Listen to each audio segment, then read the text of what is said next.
Bonjour et bienvenue dans votre magazine de l'innovation. On va démarrer au royaume des startups, dans le plus grand incubateur ou campus d'Europe. Alors, qu'est-ce qui les fait rêver, ces startups? Eh bien, des nouveaux marchés à attaquer, des marchés qui se transforment. On va parler de l'un d'entre eux, celui des outils de travail, le travail augmenté.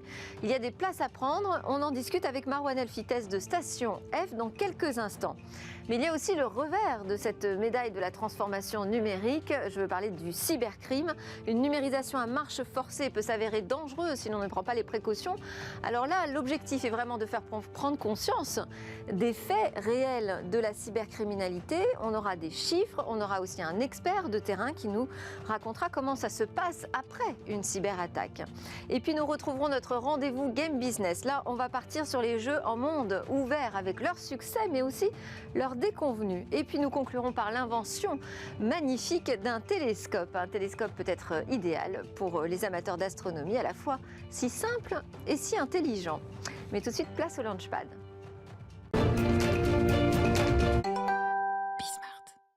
Alors le Launchpad, c'est tous les mercredis matins avec Marwan Elfites. Bonjour Marwan. Bonjour. Je rappelle que vous êtes responsable des programmes Startup de Station F et vous nous faites donc découvrir chaque semaine un domaine qui ouvre de nouvelles perspectives pour ces entrepreneuses et entrepreneurs qui se lancent.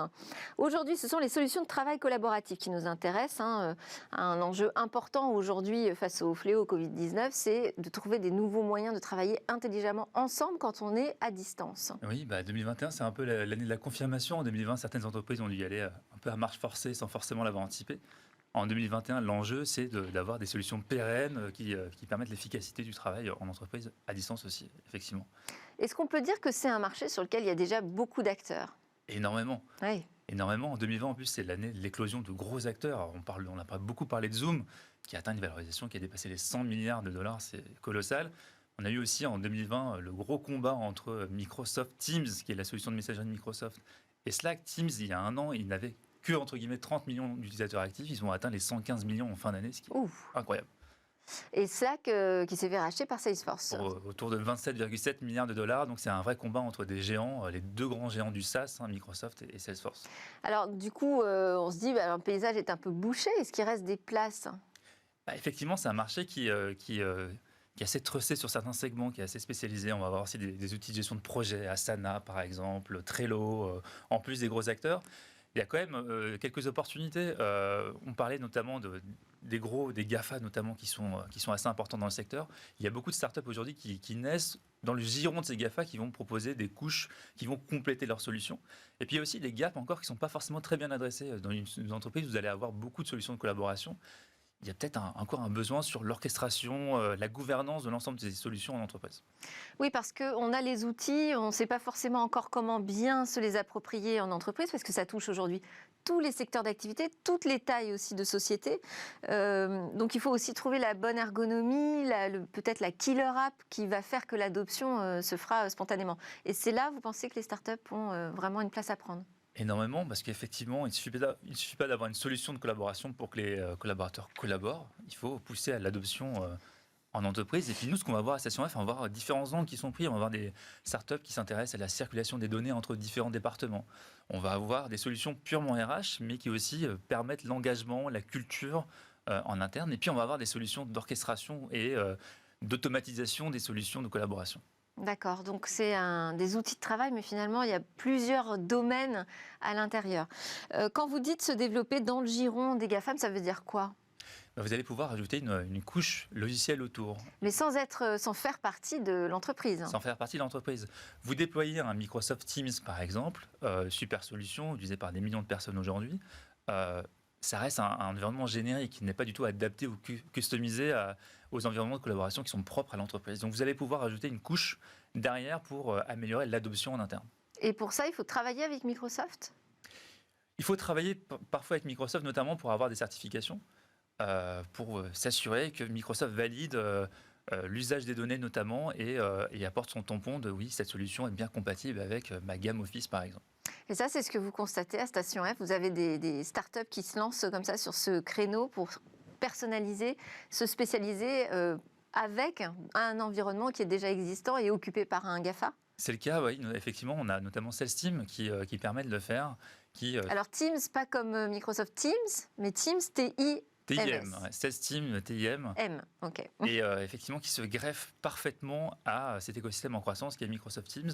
Et ce qu'ils vont faire, c'est qu'ils partent d'un constat, c'est qu'effectivement, chacun doit collaborer dans l'entreprise, mais la collaboration n'est pas forcément automatique. Ils vont du coup se greffer à cette solution Teams pour pouvoir provoquer des environnements collaboratifs. Alors, ils se définissent comme un moteur d'optimisation de processus collaboratifs pour l'entreprise. Voilà. Et alors, comment ils s'y sont pris? Alors, déjà, qui est derrière cette start-up? Alors, deux fondateurs classiques, le duo, le développeur et le responsable business, donc Guillaume et Alexandre. Alors, ce qui est intéressant, c'est on a beaucoup de questions sur les profils des fondateurs. Mais Oui. comment ils arrivent à avoir une telle idée? C'est très simple. Alexandre est l'ancien responsable produit de Teams chez Microsoft. Ah oui. Il a aussi géré des commerciaux qui, du coup, géraient le déploiement de cette solution sur le terrain. Et donc, c'est en constatant ça qu'il a vu qu'il y avait pas mal de pain, finalement, de challenge à adresser sur le déploiement. Ils sont arrivés, du coup, à développer cette solution qui permet de provoquer les environnements collaboratifs en entreprise. Et quand un Microsoft Teams, puisqu'il était en interne, s'aperçoit qu'effectivement, il y a des points de friction, qu'il y a des choses qui ne fonctionnent pas bien chez le client, ils font rien, il ne se passe rien? Ah si, ils ont tout un écosystème de partenaires, notamment intégrateurs en général. Moins de solutions automatisées en mode start-up. Donc effectivement, D'accord. ces GAFA en général, ils travaillent avec tout un écosystème de partenaires qui vont vendre des services, intégrer les solutions et vendre des formations finalement d'intégration de solutions de collaboration. Et le cas d'un sales team, c'est ça qui est super intéressant, c'est qu'ils vont automatiser ces environnements. On peut prendre quelques exemples. Vous êtes une commerciale en train de répondre à un appel d'offres qui vaut plusieurs millions d'euros. Je ne saurais pas faire, mais on va essayer, ok. Ceci va vous aider et donc vous devez embarquer avec vous pas mal de collaborateurs, des experts juridiques, des experts métiers, des responsables techniques qui vont devoir vous aider. Vous allez sur ces sims, vous allez avoir des templates, notamment en réponse à un appel d'offres, et vont vous proposer un environnement collaboratif clé en main avec les bonnes personnes avec qui vous devez travailler, les guidelines de l'entreprise, la liste des tâches, et vous allez pouvoir connecter cette liste de tâches avec des CRM, notamment Salesforce, pour continuer à suivre le projet. D'accord, donc il crée en fait des outils prêts à l'emploi, mais qu'on peut personnaliser vraiment au sein de l'entreprise. Exactement, ensuite. vous allez avoir des templates proposés par Cessim et puis une capacité de créer vos propres environnements, car encore une fois, chaque entreprise est assez unique dans la manière dont ils vont engager leurs collaborateurs, donc vous pouvez les créer. Et qu'est-ce qui est automatisé dans le process? La création d'environnements, des chaînes de collaboration, avoir les bons collaborateurs, avoir les bonnes tâches à suivre dans des environnements, dans des cas qui se répètent, des scénarios qui se répètent à chaque fois. D'accord. Est-ce qu'il y a de l'intelligence artificielle dedans?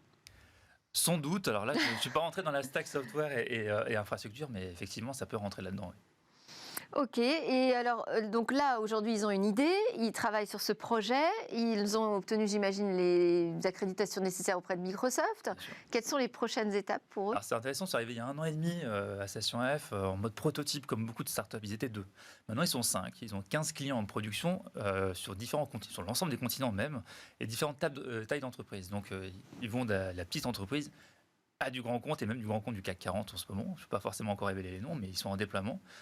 Différents enjeux, grossir l'équipe, pouvoir aussi faire une première levée de fonds en amorçage, c'est aussi un gros enjeu, et puis suivre les tendances du marché.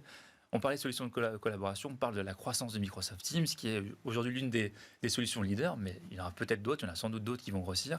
Comment ils vont aussi s'intégrer à d'autres solutions, ne pas être trop dépendant uniquement d'un univers Microsoft, par exemple. Ah oui. Alors c'est très intéressant parce que ça permet aussi de voir qu'il y a des solutions françaises qui émergent, qui peuvent prendre des parts de marché et donc il faut parier sur elles si on veut avoir une French Tech qui existe et qui grandit. Merci beaucoup Marouane Elfitet, responsable des programmes Startup de Station F. C'est l'heure de notre talk sur la cybercriminalité avec des faits et des chiffres. On s'intéresse au panorama de la cybercriminalité avec Loïc Guézot, secrétaire général du CLUSIF, qui est le premier club professionnel des experts en sécurité des systèmes d'information et donc en cybersécurité en France. Et vous venez de publier le 21e Panneau Crime. Philippe Aymar également autour de cette table, expert informatique près de la Cour d'appel de Paris. Vous allez nous apporter une vision terrain puisque vous intervenez dans le cadre d'enquête après des attaques. Également avec nous en visio, Jérôme Desbonnets, directeur de la sécurité et des opérations chez Euroclear. C'est un opérateur de la finance pour faire court, qui va pouvoir nous apporter lui une vision de ce qui se passe en grande entreprise. Alors on va démarrer ensemble évidemment Loïc Guézot puisque vous avez publié ce panneau crime, donc ce panorama de la criminalité. Le choc en 2020, puisqu'on fait le bilan de l'année qui vient de s'écouler, c'est les rançongiciels, clairement. Hein. Alors quand je dis le choc, c'est pas nouveau, mais c'est x4. Voilà. C'est pas un choc, c'est une vague qui continue de monter et qui noie absolument les particuliers, mais de moins en moins, et de plus en plus les collectivités ou les grandes organisations, privées ou publiques. Et le chiffre clé de l'année 2020, c'est la vision de l'ANSSI qui indique qu'elle est intervenue 4 fois plus en 2020 qu'en 2019. L'ANSSI, c'est l'agence centrale de sécurité, l'agence nationale de sécurité des systèmes d'information, qui, elle, s'intéresse qu'aux administrations. Hein. Alors son périmètre est limité au réseau du gouvernement, à l'État, et puis surtout, elle intègre aussi une partie du privé très importante, ce qu'on appelle les opérateurs d'importance vitale, donc les organisations dont l'arrêt pourrait porter atteinte à la souveraineté nationale. On peut citer les opérateurs télécoms, par exemple. Alors c'est une liste qui est confidentielle défense, mais on peut imaginer ce que peut être un opérateur d'importance. Désolée pour le confidentiel défense. Donc quand on dit x4, 4 fois plus d'attaques par rançongiciel en 2020 qu'en 2019, c'est en plus sur un périmètre qui est limité. Voilà, alors les attaques ne sont pas forcément x4 en rançongiciel pur et dur, mais ce qu'on voit de façon générale, c'est que le rançongiciel est devenu la menace principale pour les organisations. D'accord. Voilà, mais il y a aussi d'autres types d'attaques, également soulignés par l'ANSSI, mais qu'on a vu aussi au sein d'Inclusif. Il y a énormément de problématiques d'espionnage. On en parle très peu, mais la course à l'information a été primordiale en 2020, notamment à cause de l'environnement Covid, qui a aussi marqué l'année 2020, bien entendu. Et puis il y a aussi, et ça c'est plus du ressort de l'ANSSI, des attaques qui sont de type quasi-militaire, qui ont pour objectif de placer des charges informatiques qui pourront être détonnées à discrétion de l'attaquant, peut-être plus tard. Donc là, c'est ce qu'on appelle la cybercoercition. C'est une nouvelle forme de pression où le cyber est un peu comme le nucléaire, un outil de discussion stratégique. Ça, ce sont des menaces très fortes, mais pour autant moins importantes en volume, j'imagine. En tout cas, on n'en entend pas souvent parler. Alors ça, c'est des attaques qui sont plutôt de classe étatique, donc ça reste sous le radar, et ça fait aussi partie intégrante des discussions diplomatiques qu'on peut avoir entre deux États, entre la France et d'autres pays, principalement hors d'Europe. On peut penser à la Russie, à la Chine ou même les États-Unis.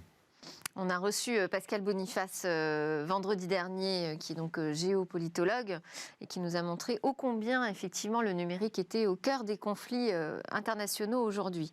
Et donc, la cybersécurité en fait partie de ses préoccupations. Alors, Philippe Aymar, je disais que vous alliez nous apporter une vision terrain. Donc, vous intervenez, pour qu'on comprenne, en entreprise, après une cyberattaque, dans le cadre d'une enquête. Oui, donc là, lorsqu'il y a une attaque, les équipes informatiques et les équipes de sécurité interviennent pour remettre l'entreprise en sécurité. Et puis, en même temps, il y a organisé tout le dispositif procédural qui va aller après l'attaque. Donc, il y a des relations avec des partenaires organisés, avec l'assureur, avec l'actionnaire, avec la CNIL parfois. Et ces opérations-là, il va falloir les organiser. Donc, la première étape, c'est de collecter de la preuve. C'est rechercher l'information qui permet de caractériser les faits de façon objective. Donc la rechercher, la mettre en sécurité. C'est une des missions de l'expert, et pour ça, il intervient avec un huissier, puisque l'huissier, c'est la force probante dans le dispositif légal français. L'expert de justice amène la compétence. Ça veut dire que l'entreprise porte plainte? Comment ça se passe concrètement, une fois qu'une entreprise est attaquée et qu'elle veut récolter des preuves et donc faire appel à vos services? La plainte n'est pas nécessaire. C'est-à-dire que faire appel à un huissier et à un expert, c'est une disposition amiable. C'est-à-dire que l'entreprise dit « j'ai intérêt à préserver la preuve ». Donc je vais solliciter une équipe huissier et expert pour collecter la preuve, la mettre en sécurité et éventuellement, c'est développer une analyse critique. C'est-à-dire de dire « tiens, est-ce que ce qu'on a trouvé, ça caractérise quelque chose de délictueux ? Est-ce que ça caractérise quelque chose de grave, qui a des conséquences? Et sur qui ça a des conséquences? C'est-à-dire comment ces conséquences se répercutent sur les tiers et qui en est la cause? Est-ce que c'est mon prestataire informatique? Le jeu des responsabilités. Et c'est là qu'on arrive et c'est là que les enjeux se placent pour l'entreprise. Et ça, c'est pas nécessairement pénal. Oui, alors j'imagine que vous voyez passer très peu de procédures pénales finalement dans ces cas-là. Alors, je suis expert près la cour d'appel, donc je peux être sollicité par un juge d'instruction pour éclairer un dossier. Donc je vois passer des procédures pénales. Donc il y en a. Quel est le volume? Vous pouvez l'estimer? C'est Difficile. je suis un individu dans un dispositif complexe. Je ne peux pas donner de statistiques. Alors, on va donner la parole à Jérôme Desbonnets, qui, lui, est directeur de la sécurité et des opérations chez Euroclear. J'imagine que des événements de cybersécurité, vous en croisez beaucoup. On dit que cette crise, que le fléau même, Covid-19, a été un accélérateur de la transformation digitale, mais aussi peut-être de l'insécurité. Quel est votre sentiment sur cette question déjà? Est-ce qu'on doit s'inquiéter d'une numérisation à marche forcée en entreprise? Alors, s'inquiéter, pas forcément. Il faut faire ça de la bonne manière. Néanmoins, si on veut revenir sur le Covid comme étant un vecteur d'attaque, c'est effectivement vrai où on a vu une augmentation des attaques de type phishing ou autre, donc des attaques via mail, principalement, portant et surfant sur la vague du Covid pour tenter des intrusions dans les entreprises. Si je dis ça, c'est parce que quand on est une grande organisation, on travaille beaucoup avec des tiers, justement, puisque on commençait à dire qu'on va chercher les responsabilités, d'où vient l'attaque, elle n'arrive pas forcément directement. Et donc, plus on travaille avec un écosystème qui se numérise, plus on accroît les risques peut-être. Est-ce que les conseils d'administration, les comités exécutifs ont aujourd'hui pleine conscience des risques cyber ? Alors, je pense que ça va dépendre de la maturité des entreprises et de leur périmètre d'activité. En tout cas, mon comité exécutif est tout à fait au fait des choses et très attentif à ce qui se passe sur le plan cyber, surtout vis-à-vis de notre écosystème.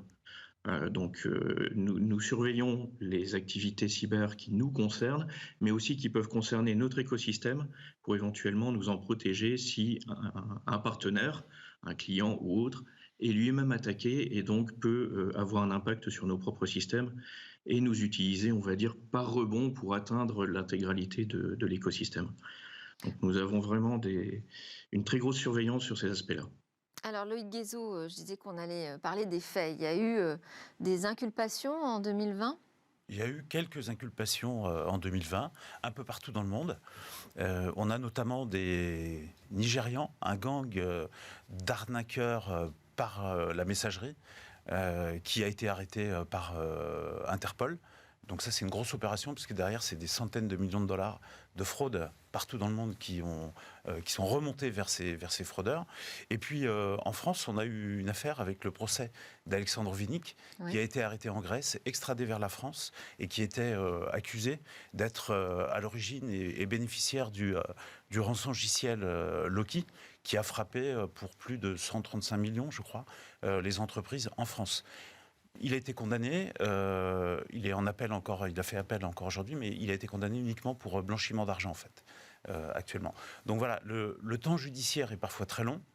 On a vu en 2020 le FBI qui a publié des actes d'accusation sur des groupes étatiques chinois, russes, pour des opérations qui remontent pour certaines jusqu'à 2012 et qui intègrent les grosses opérations des dernières années, NotPetya, les élections françaises avec l'intrusion, l'ingérence russe et les Jeux Olympiques de 2018. Donc le temps judiciaire est beaucoup plus long que le temps de l'instantanéité de l'attaque informatique.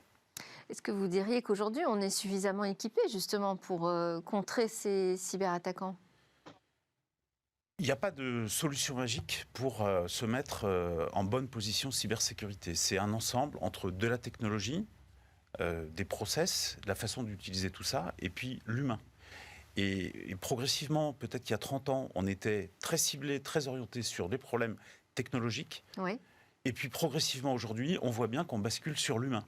Ce que disait Jérôme Desbonnets est très intéressant, puisque les attaquants aujourd'hui, bon, s'il y a une faille dans l'architecture technique, ils vont la prendre. C'est un portail ouvert, aucune raison d'hésiter. Mais ils sont de plus en plus sur les couches hautes applicatives, donc sur l'humain, via le mail et via l'écosystème dans lequel vous travaillez. Si vous êtes le PDG d'un groupe du CAC 40 et que vous recevez un mail qui semble venir d'un de vos homologues du CAC 40 qui vous demande d'accélérer une opération ou pourquoi pas d'initier un virement, on est dans le cas de ce qu'on appelle fraude au président.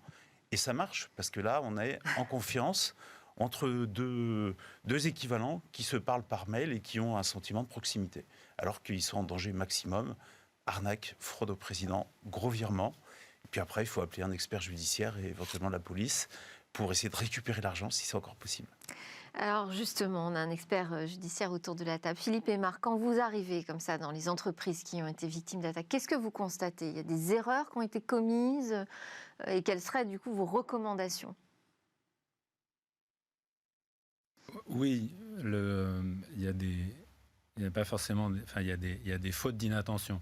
Oui. Donc il peut y en avoir au niveau du paramétrage de la sécurité des systèmes. Ce que j'ai pu observer dans certains cas, c'est que le b.a.-ba des bonnes pratiques n'était pas appliqué.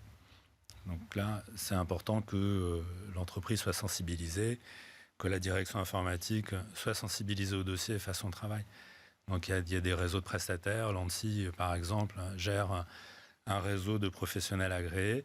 C'est une bonne mesure que de vérifier ça. Donc déjà la base, vérifier son système de sécurité. Vérifier le système de sécurité. Est-ce qu'il y a des remontées de logs? Est-ce que les alertes connues sont surveillées? Est-ce qu'il y a une sensibilité à la normale? Tiens, tu m'appelles à minuit, je reçois un mail à minuit pour un truc urgent, est-ce que je devrais alerter ou pas? Et ensuite, une fois que l'attaque a eu lieu, donc vous, votre job, ça va être de récolter des preuves. Est-ce qu'il y a des choses à ne pas faire, justement? On sait que sur une scène de crime classique, il ne faut pas mettre ses empreintes partout dans la pièce, par exemple. Est-ce qu'en matière de cyberattaque, de la même façon, quand vous arrivez, vous vous dites « Ah non, pourquoi ils ont touché à ça? Pourquoi ils ont fait ça ?» Est-ce qu'il y a des précautions à prendre une fois qu'on a été attaqué pour laisser l'expert pouvoir travailler correctement? Là, il y a un compromis à gérer entre la sûreté de la preuve et la disponibilité des systèmes. C'est-à-dire que s'il faut empêcher tout le monde de travailler pendant 2 jours pour que l'expert ait le temps de collecter, de faire des copies de tous les disques durs pour avoir une preuve parfaite, ça peut être insupportable.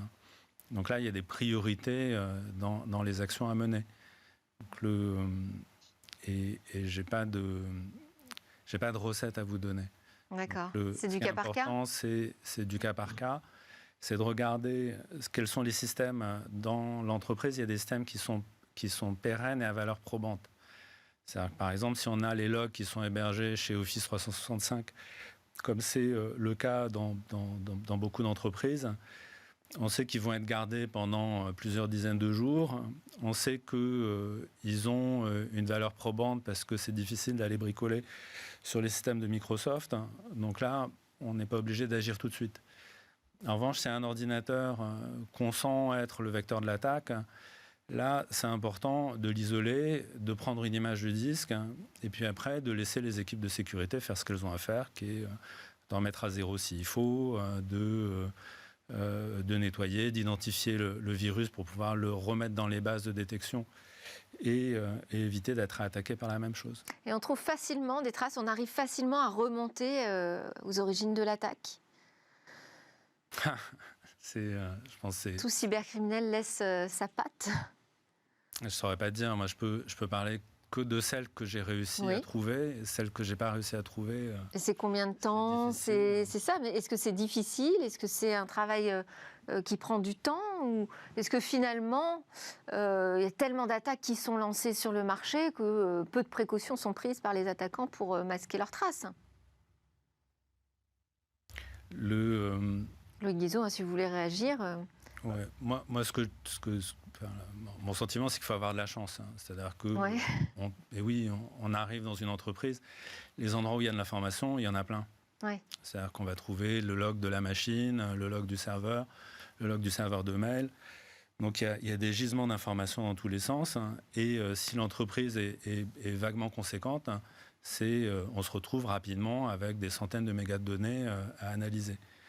Donc pour retrouver là-dedans une histoire, un indice, un fil, il faut avoir de la chance. Louis Guizot. Alors la chance, oui, ça peut contribuer. C'est une qualité professionnelle, on dit. Ça peut faire partie de... c'est savoir où chercher et avoir déjà un peu de plus possible d'expérience pour pouvoir aller chercher. Donc il y a ce qu'on appelle aussi maintenant des méthodes sur des bases d'indicateurs de compromission, qui sont des sortes de traces numériques qu'on peut associer, attribuer à un groupe d'attaquants. Donc à partir de là, on va essayer de reconstituer l'histoire, et puis ensuite ces informations-là, bien sûr, quand on est en pleine crise, on les partage avec la communauté, avec les experts, pour essayer d'avoir de meilleures indications, pour aller encore plus chercher là où il faut aller chercher. Mais quoi qu'il en soit, c'est du numérique, donc il y a deux choses à retenir. Il n'y a rien de plus simple que de faire un copier-coller d'un outil d'attaque, et donc c'est pas parce qu'on le trouve que c'est effectivement l'attaquant d'origine qui a créé cet outil qui est derrière l'attaque à l'instant T ici, mais en même temps, il faut savoir qu'il n'y a pas d'action numérique sans interaction avec les systèmes, et donc il y a génération de traces. Et après, ça va être toute la difficulté de faire la part des choses entre ces volumes très importants de traces et celles qui vont montrer que peut-être là, on a une connexion depuis un équipement sur lequel on peut aller faire une analyse complémentaire et remonter vers une source préalable d'infection ou d'attaque. Donc, des enquêtes donc très sérieuses et compliquées. Compliqué. Jérôme Desbonnets, si on parle un peu budget, puisque vous êtes responsable sécurité, vous dites que au comité exécutif, tout le monde a conscience, pleinement conscience des dangers. Comment on fait pour défendre un budget cyber? Parce que finalement, on peut se dire, mais c'est un puits sans fond, on est attaqué en permanence. Effectivement, et ça, c'est un vrai sujet systématique, je dirais, dans toutes mes réunions avec le comité exécutif. Ce que l'on peut retenir, c'est surtout le coût de ne rien faire est potentiellement beaucoup plus élevé. Et là, les faits, l'actualité l'a démontré, continue de le démontrer et va encore continuer de le démontrer pendant longtemps. Ensuite, il faut pouvoir mesurer l'efficacité de la cybersécurité. Et là, il y a des frameworks, des méthodologies, on va dire, qui permettent d'évaluer notre niveau d'efficacité par rapport aux standards du marché, par rapport aux best practices, pour qualifier la qualité de notre investissement. Et toutes les discussions est en général tournées vers ces aspects-là, et positionner l'investissement là aussi sur la bonne structure qui peut être la gouvernance de la sécurité, mais toutes les solutions de protection, mais aussi la détection et la rémédiation, dont on a déjà beaucoup parlé précédemment. Et la rémédiation, surtout avec l'intégration avec l'écosystème, pour faire en sorte qu'au final, on continue de délivrer notre service malgré une situation de crise.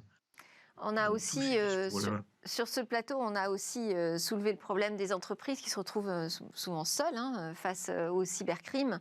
Le SIGREF, notamment, a poussé un coup de gueule ici en disant c'est pas normal, on doit être aidé davantage par les États, il faut trouver une solution au niveau international. Il y a des choses qui s'organisent. Vous avez le sentiment, Loïc Guézot, que ça progresse là-dessus avec l'ANSSI et les autres pays ?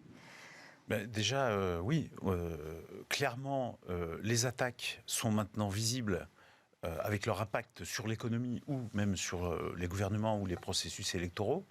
Donc, par exemple, en Europe, c'est un sujet qui est porté par le commissaire européen Thierry Breton, qui maintenant se positionne sur ces aspects d'autonomie, de souveraineté numérique au niveau européen. Donc, ça a été souligné par l'ANSSI pendant le dernier Panocrime hier. Il n'y aura pas de bouclier européen. On ne va pas être dans une bulle cyber qui va nous couper du monde. Mais il y a une volonté de coopération, notamment au sein de l'Europe, pour faire en sorte qu'il existe des dispositifs d'assistance mutuelle, de partage d'informations et donc de création de forces européennes contre les intrusions, les attaques informatiques qui viennent de l'extérieur.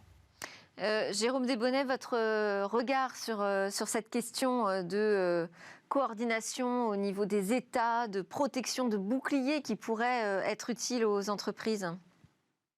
Alors, la notion de bouclier en tant que telle, je pense que c'est un peu un non-sens, dans le sens où on voit avec l'évolution de la cybersécurité que la notion du château fort est au final quelque chose qui ne marche plus à l'heure actuelle.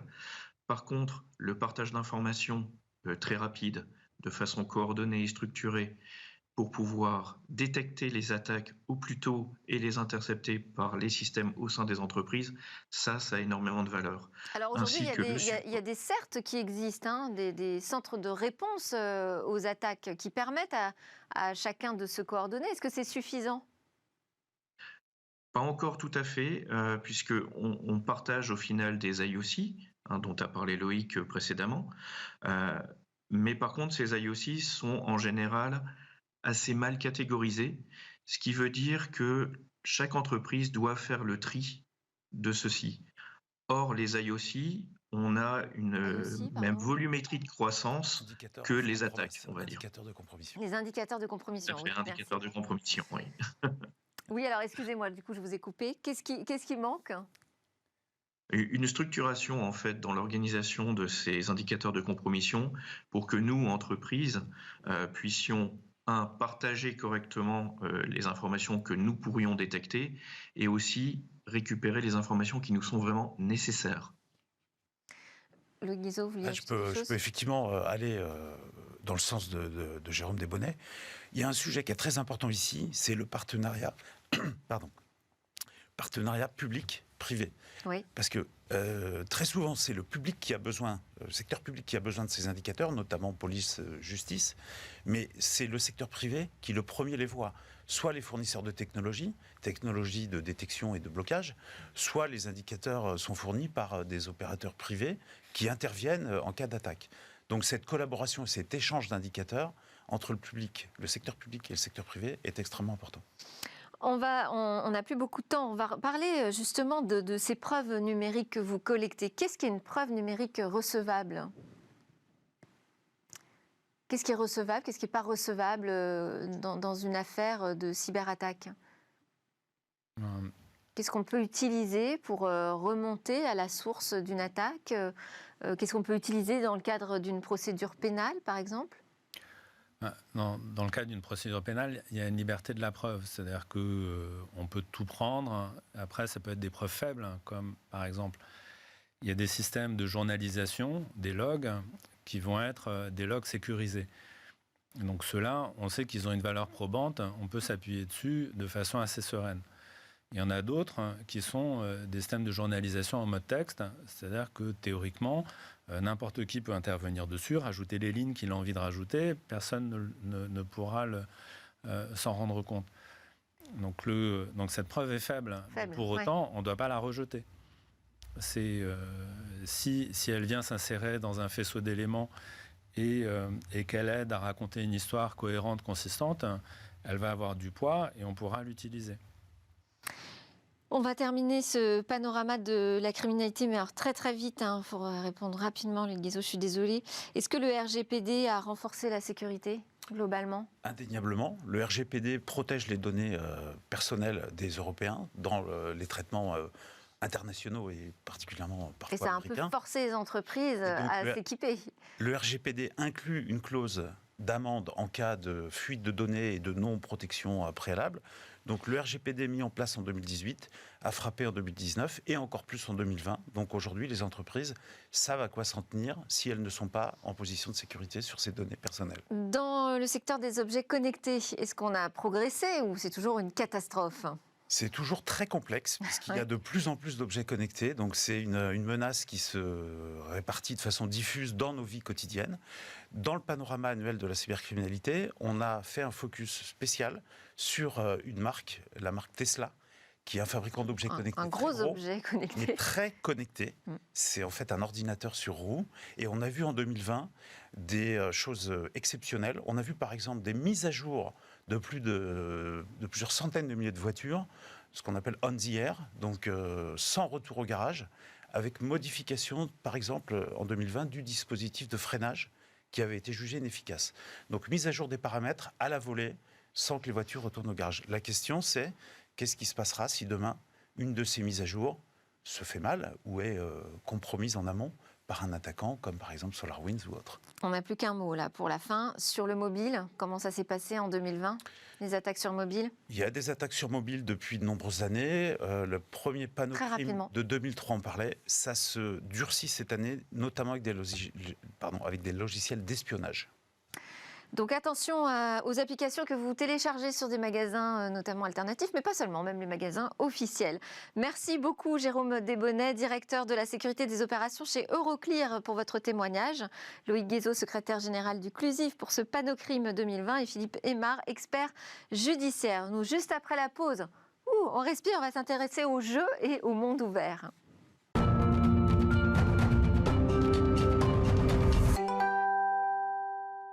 Nous sommes de retour sur le plateau de Smartech pour parler de game business. Bonjour Guillaume Monteux. Bonjour Delphine. Je rappelle que vous êtes le président de Gatsby, société spécialisée dans l'in-game advertising et désormais chroniqueur fidèle dans Smartech, on peut le dire. Donc cette semaine, vous voulez nous parler des jeux en monde ouvert et revenir aussi sur la déconvenue du jeu Cyberpunk. Cyberpunk 2077. Cyberpunk 2077. Faire un bon jeu, Delphine, on l'a déjà dit, c'est très compliqué. Il faut une bonne direction artistique, il faut un bon scénario, il faut une bonne prise en main, que les règles soient compréhensibles simplement, une bonne durée de jeu et finalement un bon gameplay. Il faut que le jeu soit fun, qu'on ait envie d'y jouer parce que devant un jeu, on n'y est pas comme devant un film pendant 1 heure ou 2, on y est pendant des dizaines d'heures. Donc c'est compliqué. Et c'est d'autant plus compliqué que qu'est-ce que c'est qu'un bon jeu ? Peut-être que vous allez bien aimer le Scrabble, moi je vais bien aimer Minecraft, ou peut-être l'inverse. Ça dépend de chacun et de chacune. Il y a une catégorie de jeux solo qui fait à peu près l'unanimité. Aujourd'hui, c'est la catégorie des jeux en monde ouvert. Alors qu'est-ce que c'est qu'un jeu en monde ouvert ? C'est un jeu dans lequel vous allez pouvoir vous balader, vivre votre vie, être libre de faire à peu près ce que bon vous semble, et ce, indépendamment des contraintes qui sont imposées par l'histoire du jeu. Alors, je vais vous expliquer un petit peu comment est-ce qu'on en est venu là.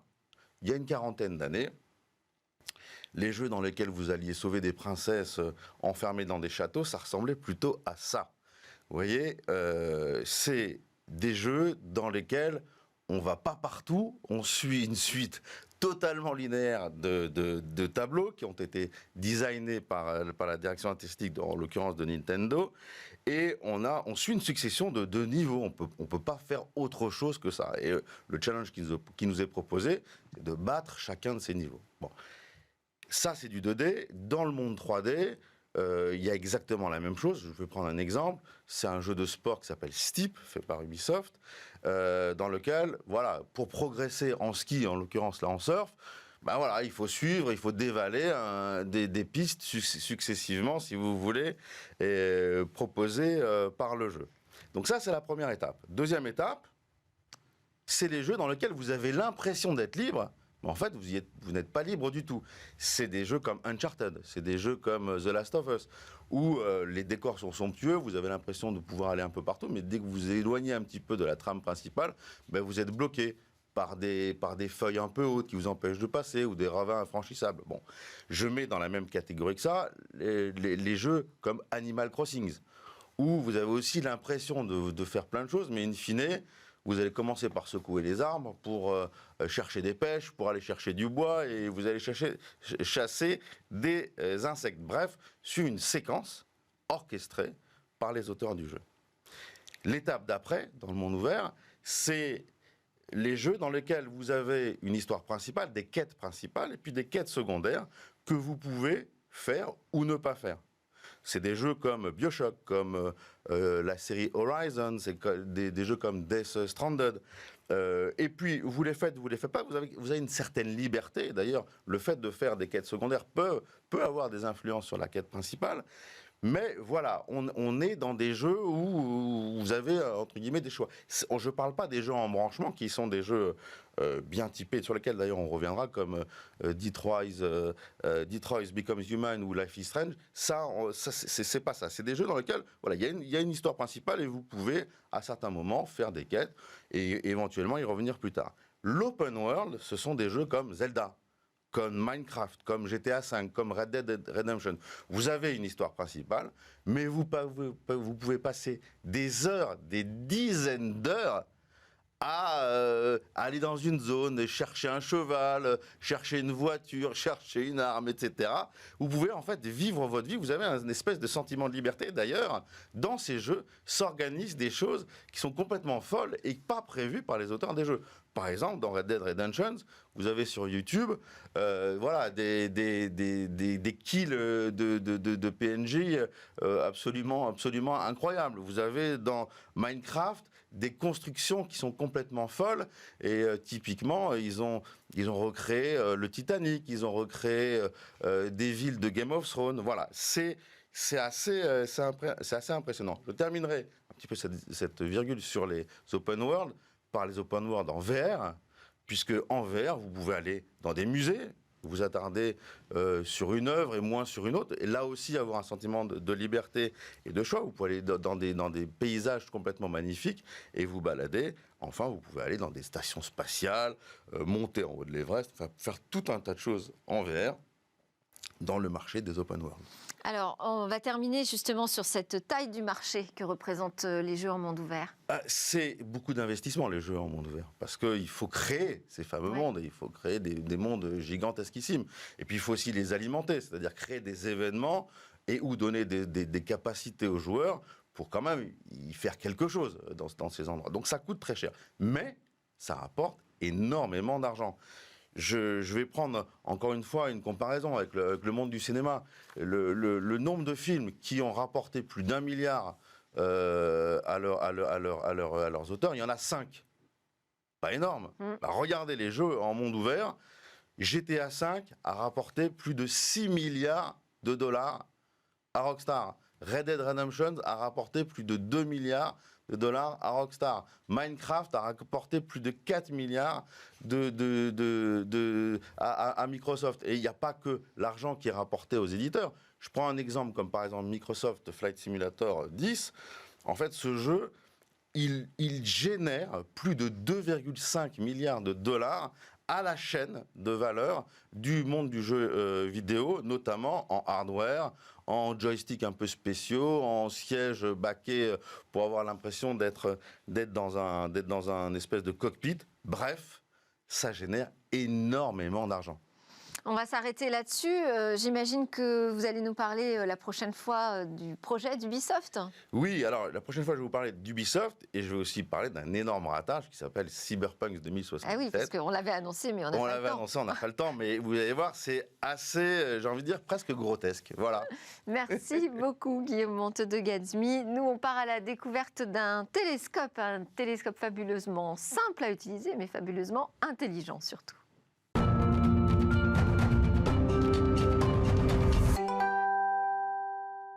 Et si demain l'observation des astres devenait vraiment accessible à tout le monde? Bonjour Cécilia. Bonjour Delphine. Aujourd'hui, on est vraiment dans votre domaine de prédilection. Oui, puisqu'on parle d'astronomie et je vous présente, alors j'en suis très contente aujourd'hui, une belle innovation, c'est un télescope, mais un télescope comme vous n'en avez jamais vu.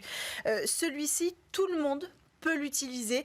Il s'appelle Vespera, il a été fabriqué par la start-up française Vaonis. Et on a déjà parlé de cette start-up parce que elle a déjà révolutionné en quelque sorte le monde de l'astronomie avec son précédent modèle, Stellantis, qui a remporté plusieurs prix et qui a même été exposé au MoMA de New York. Mais il était plus lourd, 10 kilos et plus cher, $4 500. Ici, on parle d'un produit autour des $1 000. Et donc, on va avoir un vrai produit qui va être accessible au grand public parce qu'il tient dans un sac à dos. Surtout, cet objet, on a juste à le poser sur le sol, déplier le trépied, appuyer sur un bouton Start. Et là, le GPS qui va être intégré au télescope va tout de suite repérer où on se trouve par rapport au ciel. Et ensuite, tout se passe depuis l'application. C'est-à-dire qu'on va déplacer le télescope depuis l'application ? Mais en fait, il va le faire tout seul. C'est ça qui est formidable avec ce télescope. Grâce à la géolocalisation, l'application va vous indiquer les constellations, les nébuleuses, tous les objets célestes qui vont se trouver juste au-dessus de votre tête. Elle va choisir en fait parmi un catalogue de 500 objets déjà référencés. Ensuite, c'est à vous de choisir ce que vous voulez voir sur l'interface. Si par exemple, vous voulez voir, imaginons la nébuleuse de l'Hélice, qui est la plus proche nébuleuse de la Terre, vous vous allez la sélectionner sur l'application. Et là, le télescope va tout seul aller viser dans le ciel cette nébuleuse, va zoomer dessus et va réaliser une mise au point automatique tout seul. Ça, c'est très important parce que c'est le seul télescope au monde à réaliser un autofocus sans l'aide, enfin en tout cas sans intervention humaine. Alors, vous voyez, il n'est absolument pas nécessaire d'avoir des vraies compétences astronomiques. Ça va permettre d'observer, on l'a vu des images, le ciel aussi bien qu'un professionnel. Et puis, une fois qu'on aura sous les yeux notre magnifique nébuleuse, eh bien, on va pouvoir la partager sur les réseaux sociaux, l'envoyer par mail, le mettre sur les réseaux sociaux, l'envoyer à nos amis, notre famille. Et en plus, l'application va nous proposer du contenu éducatif, tout un texte pour nous décrire ce qu'on est en train de voir. Ça veut dire que ce télescope s'adresse finalement qu'aux amateurs, aux néophytes? Ben non, justement, pas qu'aux amateurs, oui, aux néophytes aussi, parce qu'il y a ceux qui aiment calculer tout seul les coordonnées des astres, et donc on pourra rentrer les coordonnées sur l'application. Et puis il y a aussi un autre intérêt dans cette application, c'est un peu comme sur une plateforme de streaming, on peut donner nos goûts, ce qu'on préfère observer, et donc on va avoir des recommandations d'observation, et puis aussi un planning, parce qu'il y a des rendez-vous dans l'année d'astronomie, et tout ça va être disponible, on va être accompagné dans l'observation des étoiles. On peut dire un mot de la technologie embarquée? Oui, l'entreprise a développé ses propres technologies pour ce nouveau modèle plus compact. Elle s'est aidée de Sony pour la carte électronique. Elle a aussi développé ses propres capteurs. Résultat, la lentille va s'adapter en fonction du changement de luminosité, c'est-à-dire en fonction de l'heure d'observation, puisque dans la nuit, la luminosité va changer.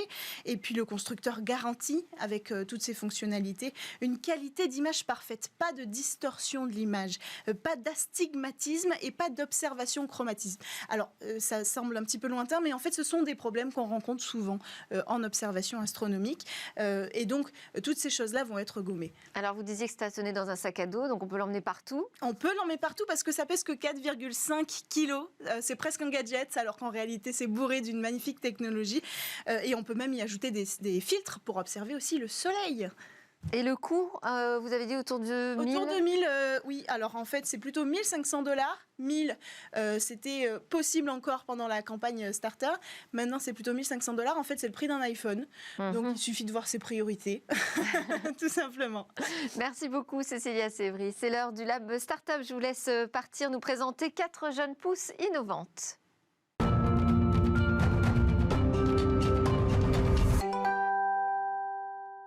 Merci à tous de nous avoir suivis. J'espère que vous aurez apprécié, comme moi, ces nouvelles réflexions sur le monde numérique. On se retrouve demain pour de nouvelles discussions sur la tech. En attendant, je vous souhaite une excellente journée.